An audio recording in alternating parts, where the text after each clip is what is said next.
We are following breaking news that has rattled North Carolina's race for governor. A CNN investigation accuses the Republican candidate, Lieutenant Governor Mark Robinson, of making disturbing comments years ago on a porn forum, and that included calling himself a black Nazi and perv. But Robinson calls the accusations lies, blaming his Democratic opponent, State Attorney General Josh Stein. And thanks for joining us on Queen City News After Baseball. Tonight, I'm Brian Blakely. Now, there is also a report tonight that Robinson allegedly registered on a website for people seeking affairs outside of marriage. The state GOP tonight says it stands by Robinson, but that's not unanimous among North Carolina Republicans. Queen City News reporter Daniel Pierce joins us now here in the studio. Daniel, you've been following these developments here throughout the day. And what is the new claim out against Mark Robinson tonight? Describe that for us. So that new claim has to do with him having his email address being used to create a profile on Ashley Madison. That is the website meant for married people who want to have affairs. Meanwhile, I've been told tense is an understatement when we talk about the atmosphere of some Republican camps here in North Carolina. Governor of North Carolina, Mark Robinson. Lieutenant Governor Mark Robinson got a shout out from former President Donald Trump during an August campaign event in Asheville. Even then, Robinson was fending off controversy. We have got to stop the weaponization of our government. It is dangerous. My wife and I have felt the sting of it. Fast forward 6 weeks, and the latest stories have some fearing it could lead to major hits across the Republican ticket. I think certainly this only adds to the toxicity of the Mark Robinson campaign. According to a CNN report, Mark Robinson is believed to have posted on a porn forum between 2008 and 2012. He allegedly made disturbing comments regarding transgender porn and is accused of bragging about watching girls shower at NCANT in Greensboro when he was 14. The things that you will see in that story, those are not the words of Mark Robinson. The lieutenant governor is trying to hit back. He released this video on social media just minutes before the story broke, calling it tabloid trash, saying he's not withdrawing. Clarence Thomas famously once said he was the victim of high-tech lynching. Well, it looks like Mark Robinson is too. Before the allegations broke, U.S. Senator Ted Budd spoke with reporters. Allegations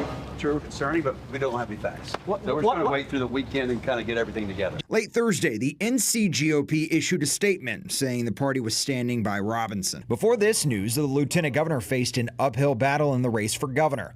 4 weeks, he's been trailing the Democratic challenger, Attorney General Josh Stein. I think we will start to see some effect and fallout from this news over the next week to 2 weeks. That's Catawba College political science professor Dr. Michael Bitzer. From what he's seen, it could be difficult for the Trump campaign to not take a hit. That is why some Republicans in the state are calling for Robinson to withdraw. Among them, Jonathan Bridges, the former manager of Mark Walker's primary campaign for governor. His campaign certainly isn't helping the ticket. So those are serious conversations that need to be had. Is there a future for Mark Robinson in the next few weeks? Another of Robinson's primary challengers, State Treasurer Del Folwell, is also talking. Folwell says he warned Republicans of Robinson's past and that it would catch up to them. Well, I did warn everyone, but the fact is that when we have selections and not elections in the Republican primary for governor, people just weren't interested in listening. A couple more things to note. Bridges stressed that this will be a crucial week for Republicans in the state. He also said if he was advising the Robinson campaign, he would tell the lieutenant governor and his wife to have a serious sit down and open conversation with Republicans, independent and right-leaning Democrats to try and limit the spread of this fallout. Well, let's talk about a little bit of that, about the fallout. Daniel, Robinson was campaigning here in Charlotte just a short time ago. What are we seeing right now as far as the fallout here on the local level from Mecklenburg County? Well, first of all, we do want to note that he had 2 campaign appearances that he was supposed to make today. Both of those got canceled. He has one, a meet and greet on Monday. We have asked if that is still going to happen. I have not heard back. However, the Mecklenburg County GOP, they have come out. They have actually said that they have no comment for me. But now we also have the North Carolina GOP having their stance. We also have been in contact with our partners up in the Triad area, specifically Greensboro, where Mark Robinson is from, got his whole campaign start there. And neighbors say that they are still going to be voting for him and said that this happened a long time ago.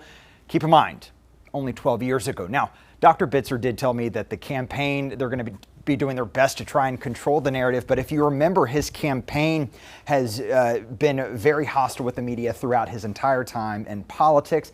They also said that that could be doing some damage, and he's had way too many bombshells and stories in his campaign that this may be too deep to dig himself out of. Yeah, and a lot happening with a deadline looming as far as him to make it on the ballot when he stays on the ballot. All right, Daniel Pierce following that story for us tonight.